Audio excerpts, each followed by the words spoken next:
Good afternoon. Thank you all. Thank you, thank you. Thank you, thank you. So let me say, and I love you back, and I love you back. So let me say, my heart is full today. My heart is full today, full of gratitude for the trust you have placed in me, full of love for our country, and full of resolve. The outcome of this election is not what we wanted, not what we fought for, not what we voted for, but hear me when I say,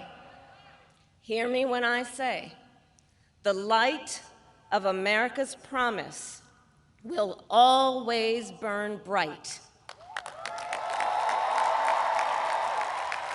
As long as we never give up, and as long as we keep fighting.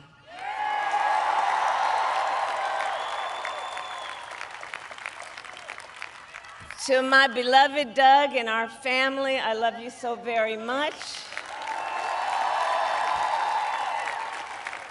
To President Biden and Dr. Biden, thank you for your faith and support. To Governor Walz and the Walz family, I know your service to our nation will continue. And to my extraordinary team, to the volunteers who gave so much of themselves, to the poll workers and the local election officials, I thank you all. Look, I am so proud of the race we ran, and the way we ran it, Over the 107 days of this campaign, we have been intentional about building community and building coalitions, bringing people together from every walk of life and background, united by love of country with enthusiasm and joy in our fight for America's future. And we did it with the knowledge that we all have so much more in common than what separates us. Now, I know folks are feeling and experiencing a range of emotions right now. I get it. But we must accept the results of this election. Earlier today, I spoke with President-elect Trump and congratulated him on his victory. I also told him that we will help him and his team with their transition, and that we will engage in a peaceful transfer of power.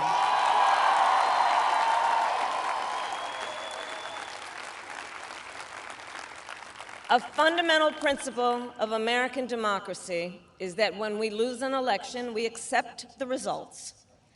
That principle, as much as any other, distinguishes democracy from monarchy or tyranny. And anyone who seeks the public trust must honor it. At the same time, in our nation, we owe loyalty not to a president or a party, but to the Constitution of the United States.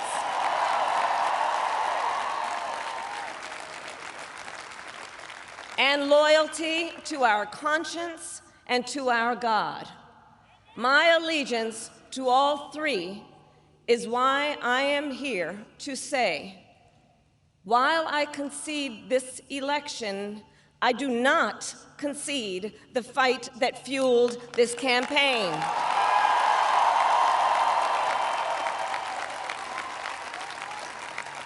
The fight for freedom, for opportunity, for fairness, and the dignity of all people. A fight for the ideals at the heart of our nation, the ideals that reflect America at our best. That is a fight I will never give up.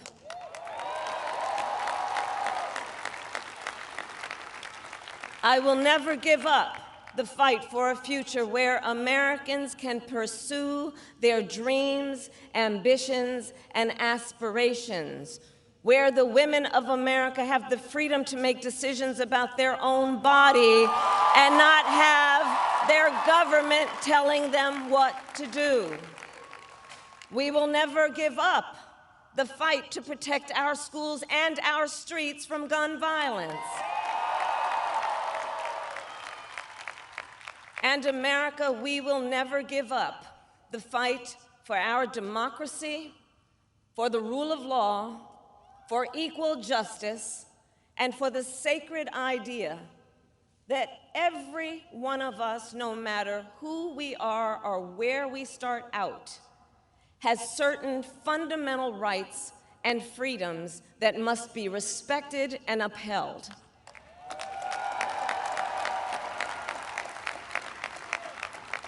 And we will continue to wage this fight in the voting booth, in the courts, and in the public square. And we will also wage it in quieter ways, in how we live our lives, by treating one another with kindness and respect, by looking in the face of a stranger and seeing a neighbor, by always using our strength to lift people up, to fight for the dignity that all people deserve. The fight for our freedom will take hard work, but like I always say, we like hard work. Hard work is good work. Hard work can be joyful work. And the fight for our country is always worth it. It is always worth it.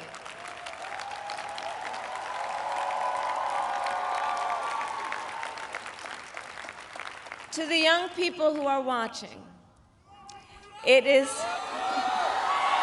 I love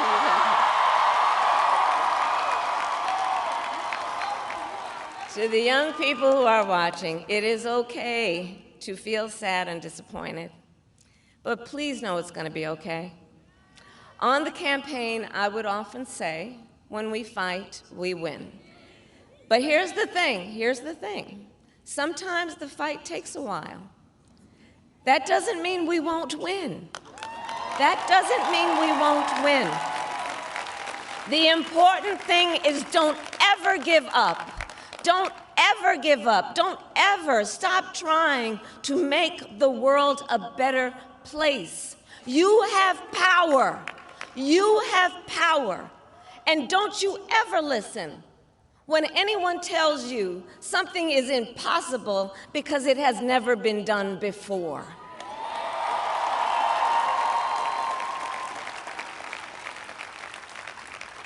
You have the capacity to do extraordinary good in the world.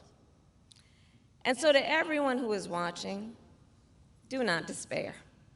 This is not a time to throw up our hands. This is a time to roll up our sleeves.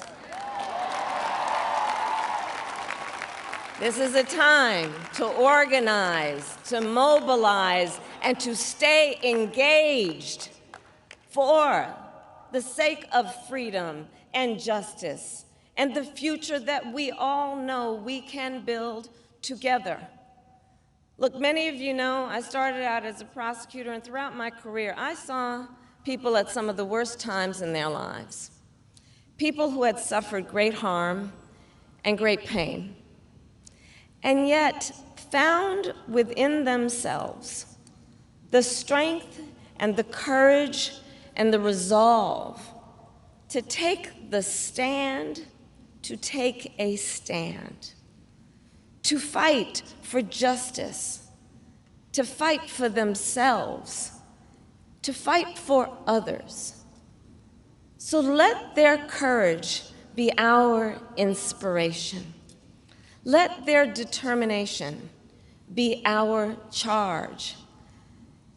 And I'll close with this. There's an adage an historian once called a law of history, true of every society across the ages. The adage is, only when it is dark enough can you see the stars. I know many people feel like we are entering a dark time, but for the benefit of us all, I hope that is not the case. But here's the thing, America, if it is, let us fill the sky with the light of a brilliant, brilliant billion of stars. The light of optimism, of faith, of truth, and service.